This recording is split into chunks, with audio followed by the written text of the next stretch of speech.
Da li je moguće da su ključni događaji za leto 2026. godine već zapisani i da nas od njih deli samo malo vremena? Dok se svet bavi svakodnevnim političkim vestima, u samom srcu Europe, nemački prorok i duhovni vizionar Emanuel Scharis pokrenuo je lavinu svojim najnovijim svjedočanstvima onome što nas čeka.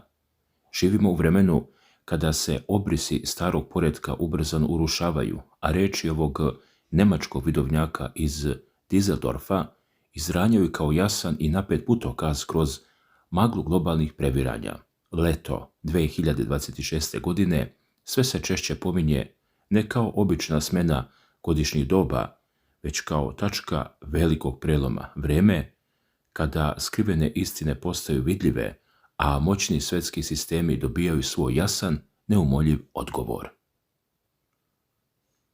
Dragi gledaoci, zato je važno razumjeti sljedeće. Sve što nam se dešava, od tajnih ekonomskih potresa do tehnološke ekspanzije, bez kontrole nije odvojeno. Sve je to deo jednog velikog lanca događaja koji nas, prema najavama nemačkog proroka, vodi ka neizbježnom raspletu gdje istina više ne kuca, nego se jednostavno pojavljuje.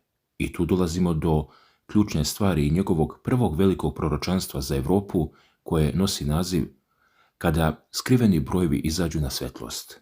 Nemački prorok Emanuel Scharis, osnivač kompanije Emanuel Scharis GmbH, opisuje kako svetlost u leto 2026. godine počinje da obasjava dokumente i vrijednosti koje su dugo bile skrivene od očiju javnosti.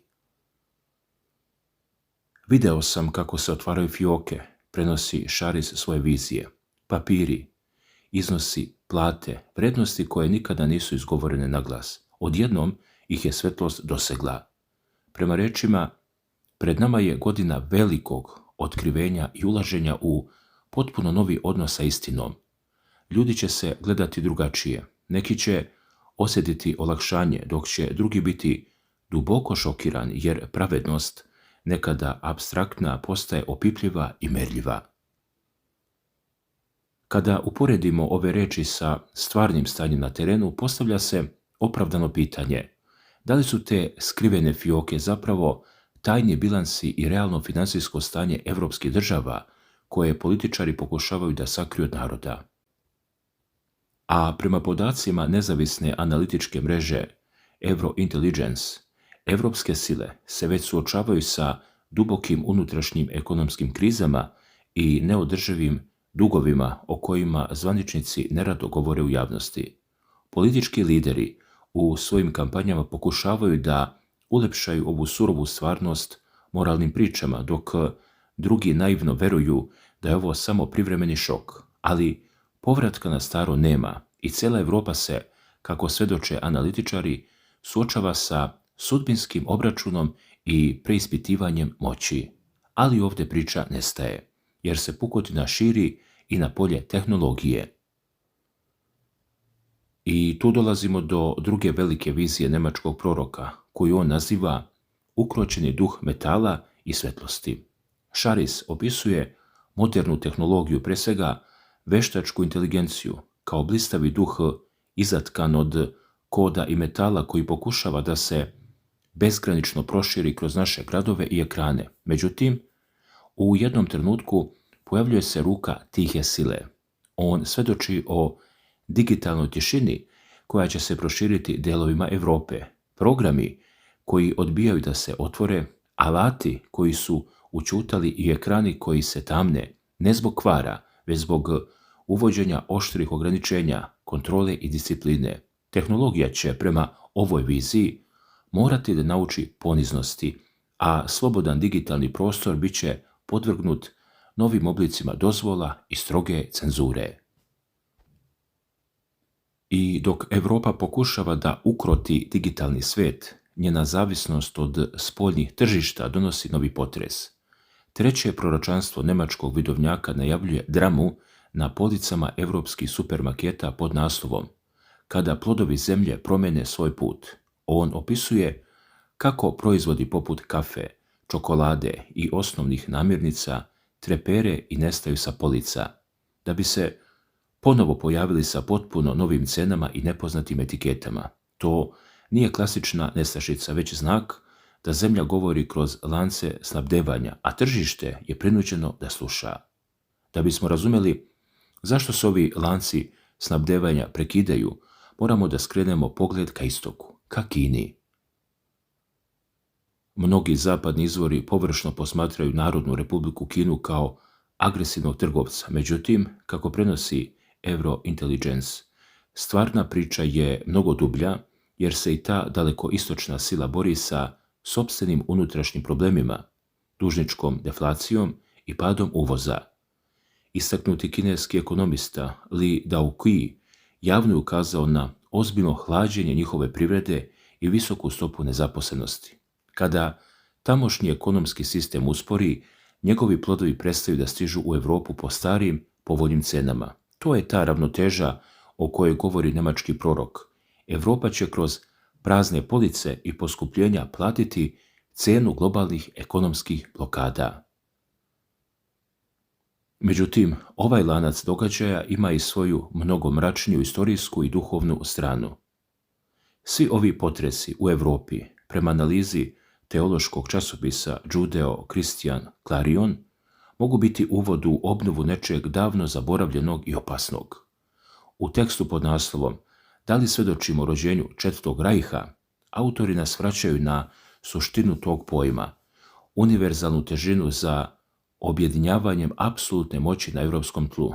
Od Prvog rajha, Otona Velikog i Fridriha Barbarose, preko proruske militarističke tradicije koju je postavio Friedrich Wilhelm I, pa sve do užasa Hitlerovog Trećeg rajha, istorija Njemačke pokazuje sklonost ka dramatičnim transformacijama nacionalnog karaktera u trenucima kriza.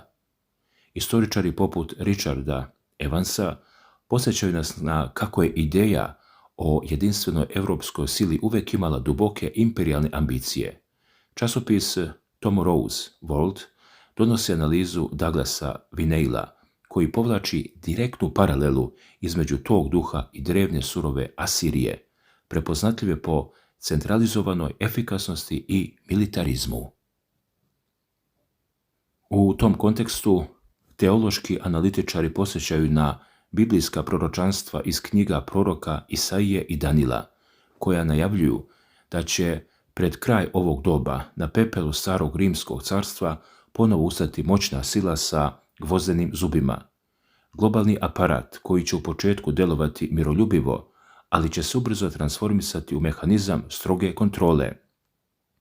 Kako navodi Judeo-Christian, ta nova struktura koristit će religiju i tražit će podršku velikih duhovnih autoriteta, baš kao što je svojevremeno papa dao blagoslovu nadi da obnavlja Rimsku imperiju. Globalni lideri već vuku poteze u pravcu centralizacije sveta, a brutalni sukobi na Bliskom istoku i stradanja nekovnih samo podgrevaju sumnju da se duh starog poretka ponovo budi. I baš tu nastaje preokret koji nas vodi preko okeana. Dok se nad Evropom nadvijaju senke starih imperija, nemački prorok Emanuel Charris skreće pažnju na Sjedinjene Američke Države, gde predskazuje dva misteriozna upozorenja koja dolaze pravo sa neba. Njegovo četvrto proročanstvo nosi naziv "Dan kada Zapad čuje sopstvenu tišinu". Citiram ga: "Video sam svetlost kako juri iz sunca", objašnjava Charris sa neobičnom mirnoćom, ali nije gorela, utješala se. On opisuje trenutak u kome digitalna buka američkih megapolisa iznenada prestaje. Uređaji staju, komunikacione mreže padaju, a svakodnevni život se nastavlja u jezivoj, neprirodnoj tišini. Ljudi zapanjeno gledaju u prazne ekrane svojih telefona. Zvanično, uzrok ovakvog događaja može biti masivna solarna oluja ili elektromagnetni impuls koji prži satelite i elektromreže, ali u okviru ovog proročanskog narativa to je viđeno kao veliko resetovanje, prinudni dah za naciju koja je zaboravila kako zvuči tišina i koliko zavisi od nevidljivih veštačkih sistema. ali vizuelno najupečatljivije i najintenzivnije svjedočanstvo ostavljeno je za sam kraj. Peto Šarisovo proročanstvo govori o fenomenu na američkom nebu iznad gradova obasjanih neonskim svetlima. Zvezda koja ne pada već cepa nebo. Kretalo se kao kometa, svjedoči njemački vizionar u svojoj knjizi, ali nije palo. Lebdelo je, cepalo horizont i obojilo noć bojom koja nije pripadala zemlji. Milioni ljudi će u tom trenutku podići svoje telefone prema svodu. Neki će se znojiti od iskonskog straha, dok će drugi klicati sa strahopoštovanjem. To osvjetljeće telo sa zeleno-belim sjajem postaće kolektivno sjećanje čovečanstva. Zvanična nauka i vojska verovatno neće imati trenutno objašnjenje. Da li se radi o tajnom hipersoničnom oružju, nepoznatom meteoru ili nečem izvan granica našeg sveta. U ovoj najavi to nije smak sveta, već kosmički podsjetnik da je čovečanstvo deo mnogo veće priče. Tako se krug zatvara. Leto 2026. godine kroz vizije njemačkog proroka i analize skrivenih svjetskih procesa nudi nam sliku sveta koji se nalazi pred velikim ogledalom. Sve maske padaju, tehnologija se primorava na odgovornost, tajni računi izlaze na videlo, a nebeski znaci pozivaju na buđenje. Ishod svega ovoga ostaje potpuno otvoren. Dragi gledaoci, i na samom kraju ovog, možemo slobodno reći, veoma interesantnog proročanstva njemačkog vizionara, proroka, kako god da ga nazovemo, voleo bih da čujem i vaše mišljenje. Kako se vama čini njegove vizije i njegova proročanstva za leto 2026. godine, ali i za cijelu ovu godinu? Da li mislite da u svemu ovome postoji makar zrno istine ili smatrate da su ovakva proročanstva samo zanimljive priče koje bude maštu i posjeću ljude na razmišljanje? Posebno me zanima jedna stvar.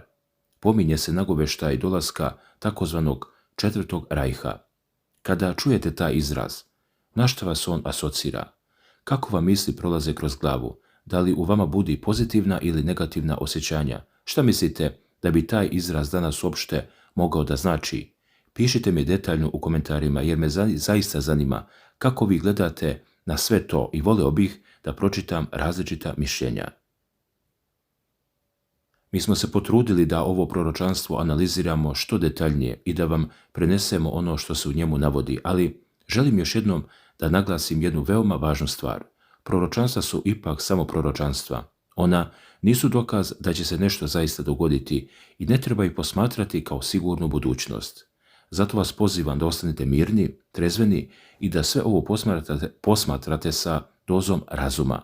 Dobro je čuti različita mišljenja, dobro je analizirati i razmišljati, ali nikada ne treba donositi zaključke unapred, niti dozvoliti da nas ovakve priče uznemire. Možda u nekim starim zapisima postoji poneka zanimljiva podudarnost sa stvarnim događajima, a možda je sve ovo samo slučajnost. To niko od nas danas ne može sa sigurnošću da kaže. Vreme će, kao i uvijek, dati najbolji odgovor. Hvala vam što ste izdvojili vreme da pogledajte ovaj video.